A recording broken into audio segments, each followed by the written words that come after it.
സാന്ദ്രാനന്ദാവബോധാത്മകമരുപമിതം കാലദേശാവധിഭ്യാം നിർമുക്തം നിത്യമുക്തം നിഗമജടതഹർത്രേണ നിർഭാസ്യമാനം നസ്പഷ്ടം ദൃഷ്ടമാത്രേ പുനരുപുരുഷാർത്ഥാത്മകം ബ്രഹ്മതത്വം തത്താവത് ബാധിതാക്ഷാത് ഗുരുഭവനപുരേഹന്ത ഭാഗ്യം ജനാനാം. നമസ്കാരം. സനാതന ധർമ്മസംഹിതകൾ പങ്കുവയ്ക്കാനായുള്ള ചാനലായ നാദശ്രീയിലേക്ക് എല്ലാവർക്കും സ്വാഗതം. വേറെ ചാനൽ സബ്സ്ക്രൈബ് ചെയ്യാനും ലൈക്ക് ചെയ്യാനും ഓർമ്മപ്പെടുത്തിക്കൊള്ളുന്നു. ശ്രീമദ് നാരായണത്തിൽ പാലാഴി പതനത്തിൻ്റെ അവസാന ഘട്ടത്തിൽ ദേവാസുര യുദ്ധം കൂടി കഴിഞ്ഞതിന് ശേഷം ശിവൻ ആ രൂപമൊന്ന് കാണാൻ വേണ്ടി ഭഗവാനെ സ്തുതിച്ചു. ഇവിടെ പറഞ്ഞു, ഭൂതൈ സമം ഗിരിജയാച ഗതപദം ദേ തുബ്രവീത് അഭിമതം ത്വമഥോ തിരോധ. തൻ്റെ ആഗ്രഹം ശിവൻ സ്തോത്രത്തിൽ കൂടി പ്രകടിപ്പിച്ചു. ഇവിടെ ഒരു സ്തുതിയൊക്കെ ഉണ്ട് ഭാഗവത്തിൽ വിസ്തരിച്ചിട്ട്. തം ബ്രഹ്മപൂർണമൃതം വിഗുണം വിശോകം ആനന്ദമാത്രമവികാരമനന്യതന്യൽ അനന്യതന്യൽ വിശ്വസ്യകേതരുദയസ്ഥിരി സംയമാനാം ആത്മേശ്വരത്തതപേക്ഷതയാനപേക്ഷ. അല്ലയോ സർവേശ്വര, അങ്ങ് പൂർണ്ണമായിട്ടുള്ള ബ്രഹ്മമാണ്, യാതൊരു ശോകോ മോഹങ്ങളും ഇല്ലാത്തവനാണ്, നിർഗുണനുമാണ്, ആനന്ദസ്വരൂപിയാണ്. ലോകത്തിൻ്റെ ഉത്പത്തി സ്ഥിതി ലയം മുതലായിട്ടതിന് കാരണക്കാരനായ ഏകനായിരിക്കുന്ന അങ്ങ് സ്വർണം കൃതാകൃതവിവേകന വസ്തുഭേദ. ഭാഗവതത്തിലെ ശ്ലോകാട്ടോ.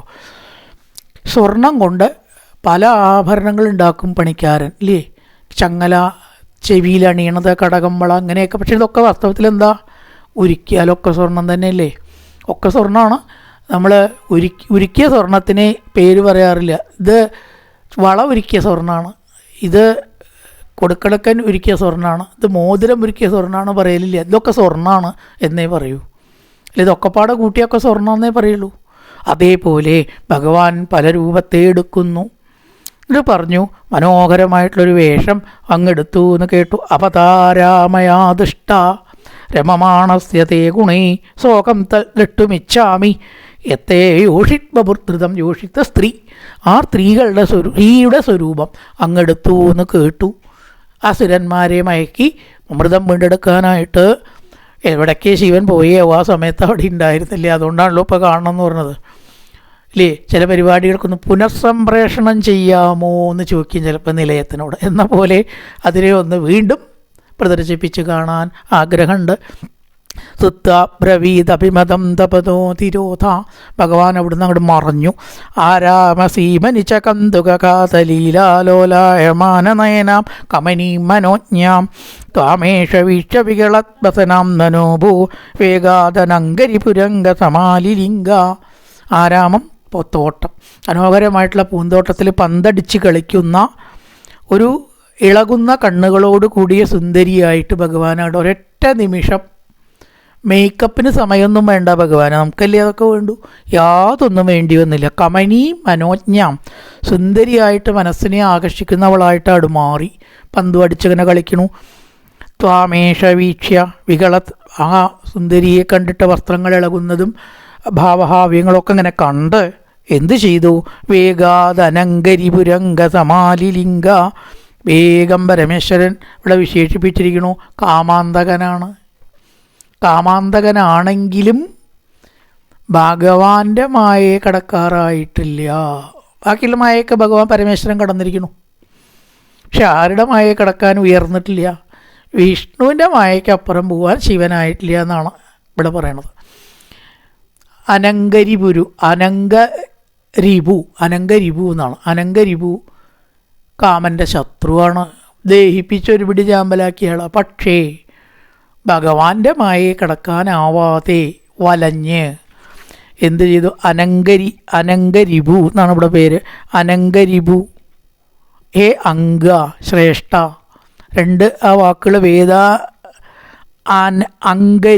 അങ്കരിപു, വേദാൻ അനങ്കരിപു, അംഗ, ഹേ ശ്രേഷ്ഠ ഭഗവാനെ വിളിക്കുകയാണ്.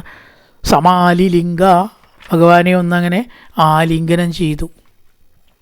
ഭൂയോ വിവിത്രിതവതീം ഉപധാവ്യദേവോ വീര്യപ്രമോക്ഷപികതൽ പരമാർത്ഥബോധ തന്മാനി തത്തവമകത്തമുവാച ദേവി തത്താതിശർത്തമവ വാതനികേതനാഥ. കുറച്ച് കഴിഞ്ഞപ്പോൾ പരമേശ്വരന് തോന്നി, ഈശ്വര താൻ ഒരു നിമിഷം മായയിൽ കുടുങ്ങിയോ? അപ്പോഴേക്ക് തൻ്റെ ജ്ഞാനം തിരിച്ചു കിട്ടും ചെയ്തു.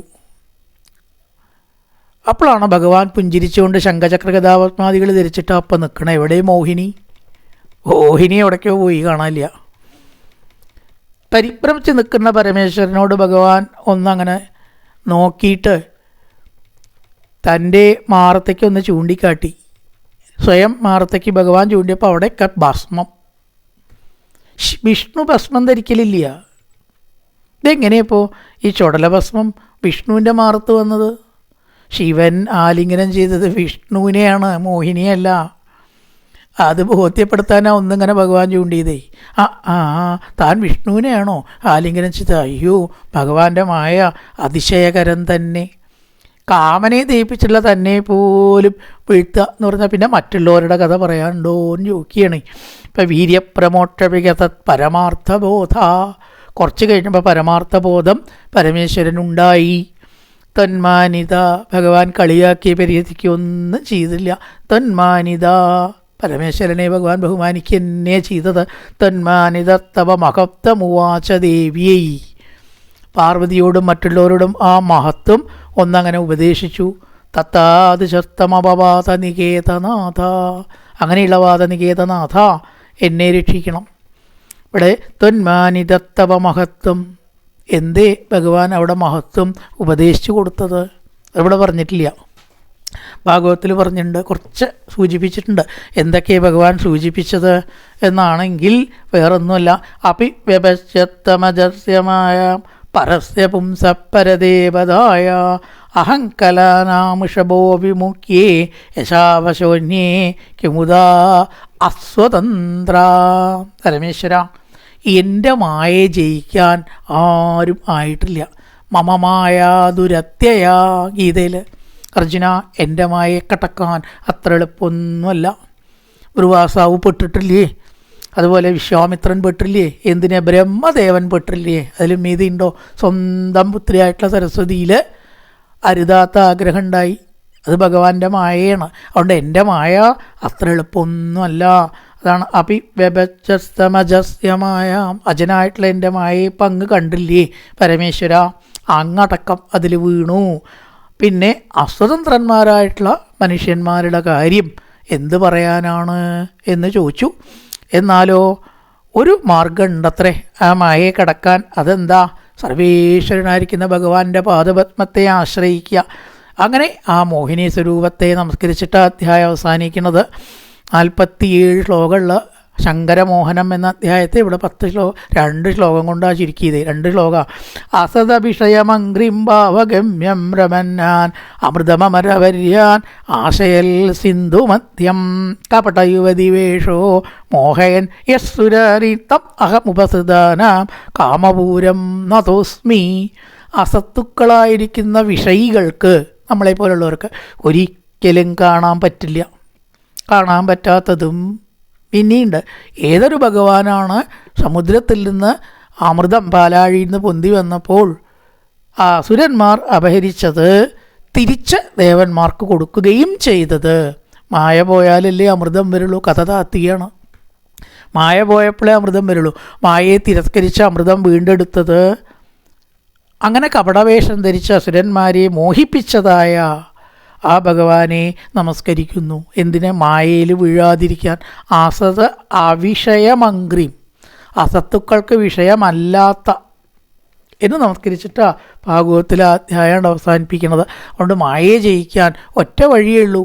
മായയെ സൃഷ്ടിച്ചതായിട്ടുള്ള ഈശ്വരൻ്റെ പാദത്തിൽ നമസ്കരിക്കുക. എന്നാൽ ആരുടെ മുമ്പിലും താഴേണ്ടി വരില്ല. ഭഗവാന്റെ മുമ്പിൽ നല്ലപോലെ താഴാൻ പഠിച്ചാൽ വേറൊരാളുടെ മുമ്പിൽ താഴേണ്ടി വരില്ല. നമ്മളാരും മായയ്ക്ക് അടിമപ്പെടുകയും ഇല്ല. സത്യത്തിൽ എന്താണ് പാലാഴിമഥനം? നമ്മുടെ ശരീരം ഒരു പാലാഴിയായിട്ട് കണക്കാക്കുക. കഥകളൊക്കെ അങ്ങനെ എടുക്കണം എന്നാണ്. ആ പാലാഴിയെ കടയുക എന്ന് പറഞ്ഞാൽ എന്താണ്? മന്ദരപർവ്വതത്തെ കടകോലാക്കുന്ന മനസ്സാണ് മന്ദരപർവ്വതം. അതുകൊണ്ട് കടയണം, ശുദ്ധാക്കണം. സാത്വിക രാജസ തമസങ്ങൾ കൂടുതൽ ത്രിഗുണങ്ങളാകുന്ന ശരീരത്തെ ശുദ്ധമാക്കിയിട്ട് കടഞ്ഞിട്ട് നിർഗുണമാക്കുക. അപ്പം അതിനെന്താണ് വാസുകി? ബുദ്ധിയാകുന്ന വാസുകി കൊണ്ട് മനസ്സാകുന്ന മന്ദരപർവ്വതത്തെ കടയണം. അപ്പോൾ ആദ്യം കാളകൂടവിഷ വന്നത് നമ്മുടെ ഉള്ളിൽ എന്തൊക്കെ ദോഷമുണ്ട് വെച്ചിട്ടാ പോ. കാമക്രോധമതലോപാധികളായിട്ടുള്ള ദോഷങ്ങളും കാളകൂടവിഷം ആദ്യം പോവുക, ഉള്ളുന്നത് പോണേ, എന്നാലല്ലേ ലക്ഷ്യത്തിലേക്ക് എത്താൻ പറ്റുള്ളൂ. അപ്പോൾ ആദ്യം കാളകൂടവിഷം ഉണ്ടായി എന്ന് പറയുക. പിന്നെ എന്തുണ്ടായി? അമൃതം, മഹാലക്ഷ്മി ഉണ്ടായി.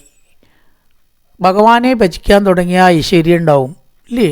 ഐശ്വര്യം ഉണ്ടായാലോ അഹങ്കാരം ഉണ്ടാവും, ചേട്ട. അതാണ് ചേട്ട വന്നത്. ശരിക്കും ചേച്ചിയാണ് ആദ്യം വരേണ്ടത്. ഇവിടെ എന്താണ് അനിയത്തി ആദ്യം വന്ന കാര്യമുണ്ട്, തെറ്റിയതല്ല. ഐശ്വര്യം ഉണ്ടായാലാണ് എന്തുണ്ടാവുക? ചേട്ട വരിക. കുറച്ച് കഴിക്കണം എന്ന് തോന്നുക, അഹങ്കാരം, വേണ്ടാത്ത സ്വഭാവങ്ങൾ, ഇതൊക്കെ ഉണ്ടാവുക പൈസ ഉള്ളവർക്കാണ് അധികം ഉണ്ടാവുക, അല്ലാത്തവർക്ക് ഇല്ല എന്നല്ല കേട്ടോ. അധികം ഈ കഴിക്കണം, ഓരോന്നൊക്കെ കഴിക്കണം, ലഹരി ഉപയോഗിക്കണം എന്നൊക്കെ തോന്നുന്ന കാശുള്ളവർക്കാണല്ലോ വേഗം ദുസ്വഭാവങ്ങൾ ഉണ്ടാവുക. അതാണ് ചേട്ട വന്നു. പിന്നെ അമൃതം വരും. നല്ലപോലെ ഉപാസിച്ച് കഴിഞ്ഞാൽ അമൃതം കിട്ടി. അതിനെ അസുരന്മാർ മോഷ്ടിച്ചു എന്ന് പറഞ്ഞതോ, ആസുര ശക്തികൾ നമ്മുടെ ശരീരത്തിൽ ചുറ്റുമുണ്ട്. കുറച്ചാണ്ട് നാമം ജയിച്ചുകൊണ്ട് അത് പോവൊന്നുമില്ല. അതിലേക്ക് ഈ അമൃതം നഷ്ടപ്പെടാൻ വീണ്ടും സാധ്യതയുണ്ട്. കിട്ടിയ അമൃതസുഖം നഷ്ടപ്പെടുന്നു. എത്രയോ സാധകൻ ഈശ്വരനിലേക്കും ബ്രഹ്മത്തിന് മായയിലേക്കും അങ്ങോട്ടും ഇങ്ങോട്ടും മേപ്പട്ടും കീഴ്പട്ടും ഉയർന്നിട്ടും താണിട്ടും അത്രയും ഒടുവിൽ മോക്ഷത്തിലെത്തുക അവിടുന്ന് താഴും, പിന്നെ മോക്ഷത്തിലേക്ക് വരും, പിന്നെ വീണ്ടും താഴും. അപ്പോൾ ഒരിക്കലും അത് നഷ്ടപ്പെട്ടു, അസുരന്മാർ മോഷ്ടിച്ചു. അപ്പോഴോ മോഹിനി വന്നു. എന്നിട്ടാ തിരിച്ചു കിട്ടിയേ. എന്താ മോഹിനി? ഭഗവാന്റെ അവതാരങ്ങൾ. അതിനെ ഇവിടെ മോഹിനിയാക്കി പറഞ്ഞു. അവതാരങ്ങളെ കീർത്തിക്കുക. ചേട്ട ബാധിച്ചു അല്ലെങ്കിൽ അസുരന്മാർ അമൃതസുഖം അപഹരിച്ചു എന്ന തോന്നലുണ്ടായോ, അപ്പം ജപിച്ചോളൂ വിഷ്ണു സഹസ്രനാമം, ഭാഗവതം കേട്ടോളൂ, ഭഗവാന്റെ അവതാരങ്ങൾ കേൾക്കൂ. കൂർമാവതാരം, മത്സ്യാവതാരം, കൃഷ്ണാവതാരം ഇരുന്നാണ്ട് കേൾക്കുക, വായിക്കുക. അപ്പം എന്ത് കിട്ടും? നഷ്ടപ്പെട്ട അമൃതം തിരിച്ചു കിട്ടും. ഇതാണ് പാലാഴിമതനം. ശരീരത്തിനെ കടയുന്നു, മനസ്സിനെ മന്ദരപർവ്വതം, അതിനെ വാസുകിയാക്കുന്ന കയറുകൊണ്ട് നിലയ്ക്ക് നിർത്തി ചിന്തിക്കണം. ശ്രവണ മനന കീർത്തനാദികളെ കൊണ്ടേ നമുക്ക് ഈശ്വരനിലേക്ക് എത്താൻ പറ്റും. അതാണ് കടച്ചിൽ. അപ്പോൾ ദോഷങ്ങൾ ആദ്യം പോകും. അത് കാളകൂടവിഷം. അമൃതസുഖം കൈവരും. അത് അസുരന്മാർ കൊണ്ടുപോകും. അപ്പോൾ ഭഗവാന്റെ അവതാരങ്ങളെ കീർത്തിക്കണം. അപ്പോൾ നഷ്ടപ്പെട്ടത് വീണ്ടും തിരിച്ചു കിട്ടും. നല്ലൊരു പ്രഭാതം എല്ലാവർക്കും ആശംസിച്ചുകൊണ്ട് നിർത്തുന്നു. നമസ്കാരം.